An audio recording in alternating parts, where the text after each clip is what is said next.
Hey everyone, Cable with Hold Fast Hardware, and today I'm going to teach you guys with a video on broken parts and broken dreams. So guys, what in the world am I talking about? Well, I'm talking about broken heart parts and how that can lead to broken hearts and broken dreams. So with that said, this right here is a capacitor. It's a decent sized capacitor, but it's also broken. All sorts of broken. So it also came with a little plastic protector case that was, as its name would make you suspect, it was supposed to protect it, and it sort of didn't. It sort of led to it being crushed. So this thing, it wasn't nearly enough to help it survive shipping, and as such, it ended up getting absolutely wrecked at some point between it getting shipped out and it arriving here and me trying to wire it up. And right before we actually really hooked up power to it and got it running, I was like, oh, let's do another one over. And I was like, oh no, this capacitor is it's kaput. You shouldn't be able to see the inside little funsies of a capacitor. That they should be a little bit sealed, or else you're in for a real bad time. And I don't know about you guys, but when I'm working with heavy equipment, I don't want to be in for a bad time, especially when we are hooked up to some pretty serious power. Right over there, we got some pretty serious power going on. I don't want to be in for a bad time when I'm hooked up to power like that, and I don't recommend anyone have a bad time when they are playing with any sort of electricity, but especially stuff that's over like 220. That's when you're in for a really bad time. For me, I actually had them make this specific machine to run on single phase 220 instead of, they wanted to do it on 3-phase. The machine's made for 3-phase. I just had them change a few things over for me. It was pretty simple. They just needed to throw on some capacitors and some other shenanigans, and it worked. They videoed it working, so it did work. But then once it got here, we did have that smashed capacitor, and that's sort of where the broken hearts, broken parts, broken dreams thing can sort of come in. Because let's face it, if you are not ready to get into business, if you're not ready to really risk it all on a business, you might have put every single penny into just the machine itself. You might have put the money into the machine, and again, for the copper wire, you might have bought your copper wire, or whatever business you're doing, you might have put everything into your product and into your tool, and you were betting everything on having that first bit of business work, on that first bit of business being able to finally help you cash flow, and you had no sort of safety net, no extra cash set aside to help you keep going. And what's worse is that's not the only thing that broke for me on this machine. It's the, let's see, I only had 2 things break on the machine during shipping. It was a tiny little nubbin right here, which was an easy thing to replace, and then it was that little capacitor. The tiny little nubbin I could afford, and I could buy a new one here in the United States. It was easy peasy. The capacitor, well, that one had a specific set of microfarads and voltage that needed to have go through it that I could not, for the life of me, find here in the United States. So I reached out to the company, and they're like, oh, just go through Alibaba service. Yes, I bought this thing on Alibaba. Cannot recommend Alibaba highly enough. Yes, there are some scammers on it. There's scammers on every stupid website on the internet, though. Don't treat it like it's such a bad thing. And honestly, so many people have so much beef with the Chinese and think the Chinese are just ripping people off. They are not. They are some of the most amazing people. And as a German, you guys might call me racist for this. I don't care. As a German, I view the Chinese as just Asia Germans. Like, they are smart. They are great engineers. They are just as cheap as a German. People will be like, oh, they're all cheap. They're just ripping you off. It's like, have you guys met Germans? If you meet the right Germans, we are also cheap. We are very cheap. It's like, you guys are just us. I like it. I like you. We are friends. All that jazz. I'm totally on board. So with that said, I like Alibaba. I do buy stuff on it. And I do work a lot of business things on Alibaba and with other businesses in China. So with that said, though, I had to reach out to them. They were like, use Alibaba support. And that is where I might lose a little bit of support for Alibaba. Their Alibaba support was quite slow, quite inefficient. I'm sure that I just got a short straw with it, but I was none too pleased with it. So after a few weeks, I reached out to the company. I'm like, hey, so they still haven't done anything, this and this and this. What's the plan? And the service person I have for this company, because you have Alibaba support and then you have the actual companies, just like with Amazon. The company that I bought this from was like, wow, they never told us anything about this. We will take care of it right away. And lo and behold, it was like a week or so. And they had everything ready for me. We straightened everything out. They were actually going to send me an extra capacitor. And I was like, okay, I don't need that extra one. I can buy that specific one here in the United States. I just need your one with the specific voltage and microfarads so we can get going and get this going. So that took a whole month. That's why we are starting this a month and a half or 2 months later than what I wanted was just because that stupid capacitor. And with that said and done, though, got a few more things straightened out. Basically, everything on this machine is stuff that I can replace more or less here in the United States. There are a few things I need to get from China if they do break. One of those things that I will need replacements for, excuse me as I walk on over here, something that I do need replacements for are the dies, the cutting dies, the punches, all that jazz. So when I bought the machine, I bought a few extras. So, okay, here's a few extras. I shared in another video that they said these things can last for like 6 months of full production making nails. I'm doing copper nails, which is softer than the steel they planned for, so I probably will be able to squeeze a lot more use out of this. But again, they said 6 months. Based on how many I bought, I'd probably be able to run this machine for like 15 years. I bought a whole lot of extras, and the reason why I bought extras was I've shared in other videos.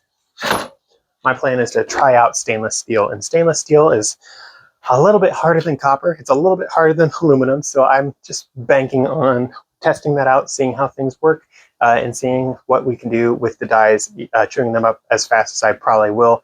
I got pricing, all these different things, all the different parts that I will have as wear points, what wear points they said, all this jazz. But again, back to the original thing. If you bet the farm on just your equipment and your supplies, and you had nothing left to do all of your part replacing, you're going to have your broken heart, you're going to have your broken part, you're going to have your broken dream, your lost dream. You're going to feel crushed. If I didn't have extra money sitting around when I planned this, I would not have been able to afford extra parts. Of course, the capacitor that was covered under the warranty, I did talk to them. I was like, hey, I do need warranty things and this and this. The other companies, they actually do a 2-year warranty. The company was like, yeah, we'll take care of that. If everyone else is doing 2 years, we can do 2 years for them. I'm like, yep, that absolutely settles it. I'm using you guys. But with that said, not everything that I've had that broke came under the warranty. Of course, if I fought for it, I probably could have got it. But again, these little nubbin things, in fact, I have a little baggie of them right here. Got these on Amazon. Yes, I could have had this stupid warranty cover it. These tiny little guys on Amazon, it was like $6 or something like that. Not worth a warranty thing. Let's see. There was a bolt that I had break that I had to do a whole bunch of work with. Not worth a warranty thing for it. Nothing was that broken. I just had to do some stuff with a bolt. That'll be a whole nother video. But end of the day, if you don't have the know-how on how to repair your machine, you're not going to make it in a lot of different businesses. Like this business, there's not going to be anyone that knows how to repair this. You're going to have someone that's a little bit smarter than the average bear. You're not going to get just the average handyman that's going to be able to know how to fix this and help you out. You're going to need someone who has a little bit of metals shop experience or probably mechanic experience. For me, I have a lot of mechanic experience, so I'm able to do a whole lot more stuff on this machine than a lot of other people would be able to do.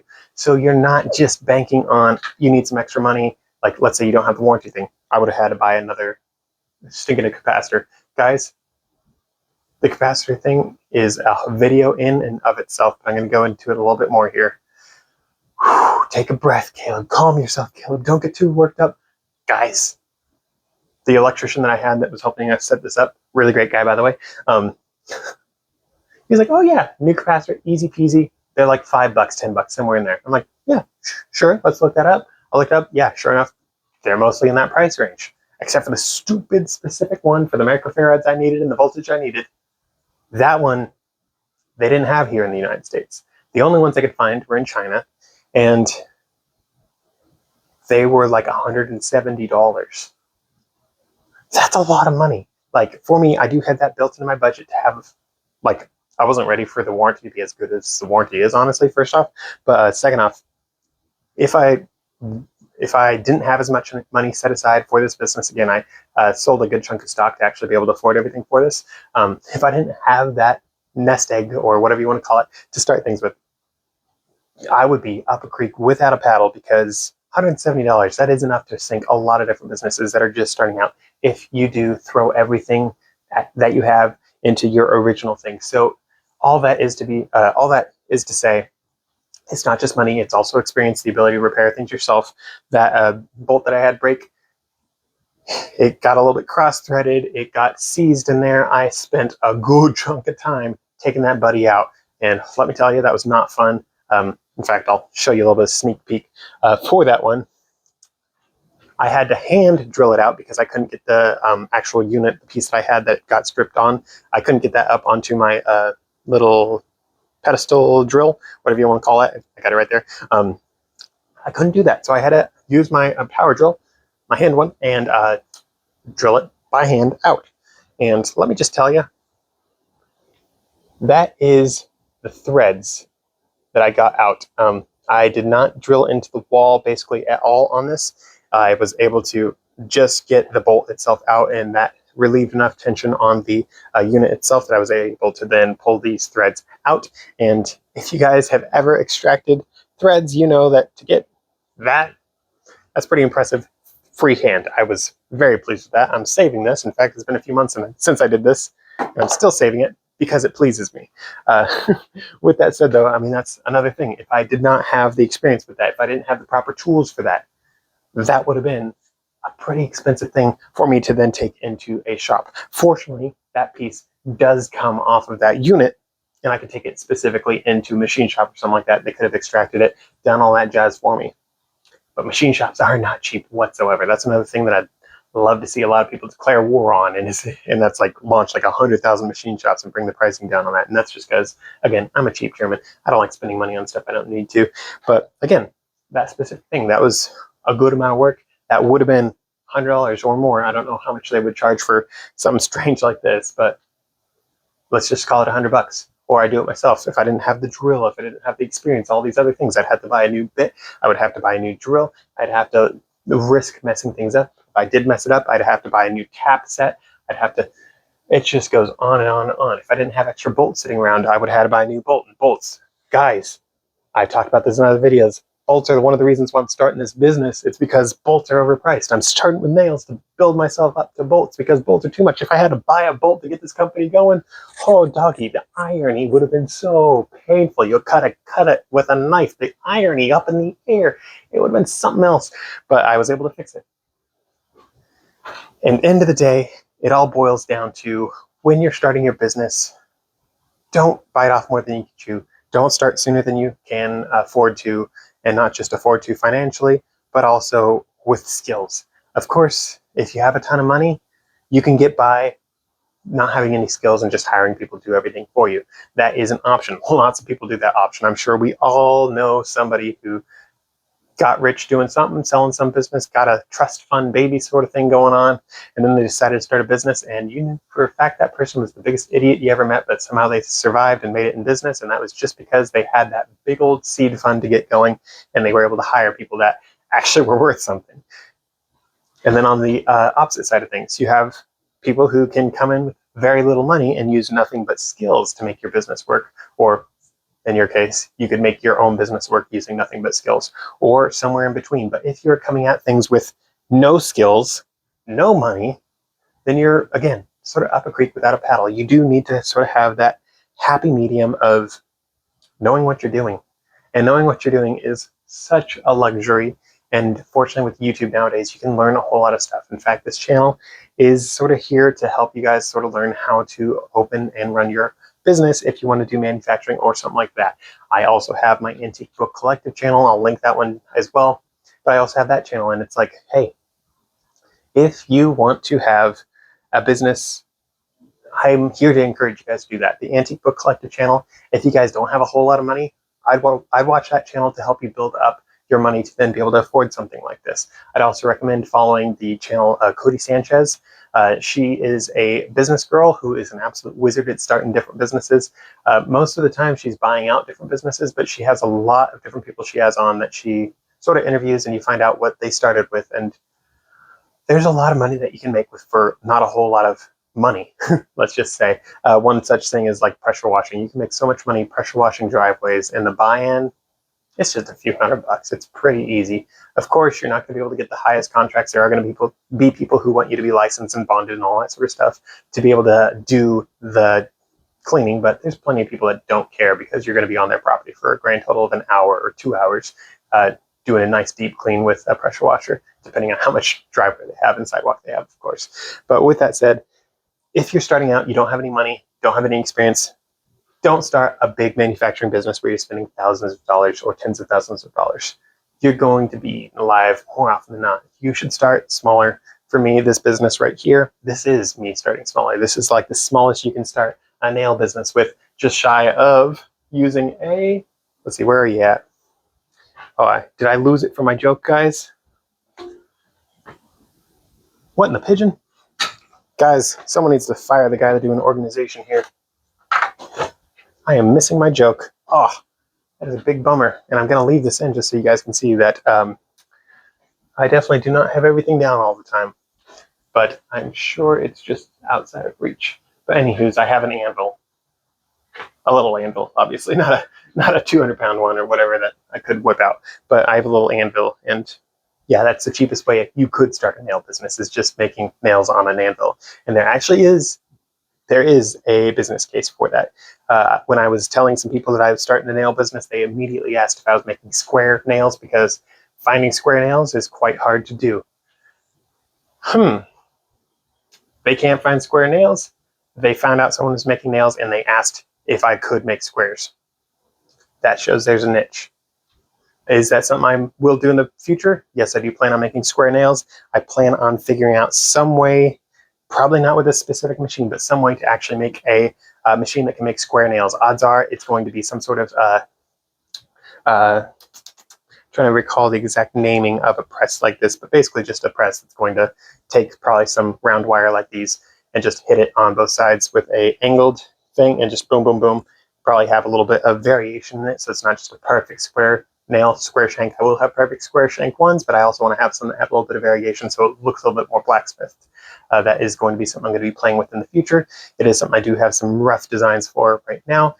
Of course, it's not something I'm going to be starting with because that's a whole extra piece of equipment that I don't need right now, but it is something I will be doing.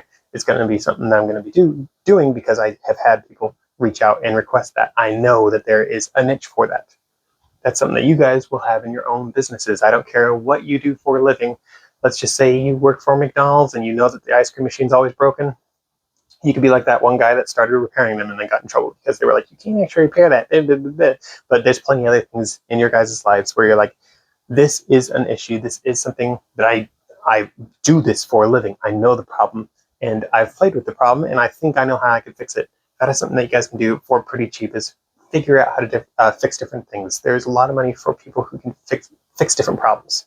For me, my problem that I'm addressing, people charge too much for fasteners. My solution, charge less, be a little bit cheaper, be that cheap German who wants to beat everyone up in the big business, take down Goliath, and save the day with nails, all that sort of stuff. So with that said and done, your business, it totally is up to you, but be sure you plan ahead, be sure you're prepared, and don't let a few things that break sink your business. Be sure you are prepared for spending that little bit of extra money to make sure that you could stay around and keep on fighting, because there's a lot of different sayings on this one, but basically it's those who are able to adapt and survive are the ones who thrive. If you are just around longer, oftentimes people that survive the longest are the most successful. Of course, I'm not just talking about life, I'm talking about different businesses. If a business has been around for 250 years, odds are it's going to be around a whole lot longer than that. There are a lot of different principles of that, let's just say, of the longer something's been around, the longer it's going to continue. So if you're starting something brand new, be prepared to build something that from the get-go you're building to be able to last for years and years and years. Don't have it so you depend on one specific part not breaking, or else you are up a creek without a paddle and you're out of business. You have to be sure that when you're building these things, when you're designing these things, all that jazz, you have fallback plans upon fallback plans, so you do not just get washed out from one small thing. Of course, let's just say that I'm doing this in Louisiana and Hurricane Katrina comes in and destroys my machine and my whole house and that jazz. Yeah, I don't know how you could prepare for that, minus getting out of Louisiana, and sometimes that is something you guys do need to do. For me, I'm actually planning around doing something sort of like that. Right now, I am in I'm in Gresham, but it's called the Portland metro area. I hate that name because we hate Portland. In Gresham, we hated Portland first. The rest of the world, get behind us. We hated it first. We saw what was happening, and we got ahead of the curve, and we're like, these people are psycho. And now you guys all know how psycho Portland is. So there's that. But for me, my business, Right now I'm in this Portland metro area. It's terrible. But my long-term plan, I already have things picked out. I have several different plots of land picked out of, okay, ideally I want this specific spot. If I can't get this specific spot, I'm prepared to do this one here. If I can't get that one, well, then I'm an idiot because this one here is stupid cheap. So that sort of thing. I do have a lot of different contingencies in place just for location. You have to be willing to move locations to really make it in a lot of different businesses. I have heard so many different people who are like, yeah, but your business can't work up here in Seattle, downtown Seattle. Well, first off, I know booksellers up in Seattle doing well, but there are plenty of people who are like, it can't work here, it works there. It's like, okay, are you surviving where you're at? Well, barely. Then maybe you should get out of where you're at. That's sort of how the United States got founded and got filled, was by people who realized where they were was not working. I have to get gone. I have to get out to make it so I can survive, my family can survive, my future can be secure. That's sort of the thing for surviving people. You need to stop getting stuck to where you're at. If you realize that you cannot thrive where you're at, move. And I'm going to do a whole stinking video on that as I really dive into the specific place where I'm going. I might not share that just yet because I don't want anyone snatching that spot up, but it's going to be a big old adventure, a big old journey, and I hope to share all the pertinent information I can and a lot of my thinking on things as well, so you guys can see how I think and maybe reshape sort of how you think, especially if you have sort of a mindset that is a little bit more defeatist, that sort of just lacks the I don't know exactly how to say it, and I'm not trying to be rude with it, but I mean, you sort of lack the gumption, if you will, to get things done. Because let's face it, we're not educated on how to succeed on our own from the school system. You are taught. That is literally the system, the Prussian system of schooling that the United States adopted a few years ago.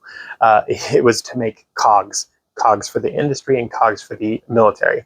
It was not made to make free thinkers. And imagine that, around when they adopted that, we stopped having men and women come out who were like Tesla and Edison. I know a lot of people don't like Edison, but I don't give a rip. He was an amazing man. We stopped getting people like Ford. People don't like Ford. Amazing man. Yeah, you might not like all the ways they thought. Whoop-de-doo, but they were stinking free thinkers, and they built amazing businesses and great inventions. And the reason for that, I would argue, is actually the education system in which they were brought up.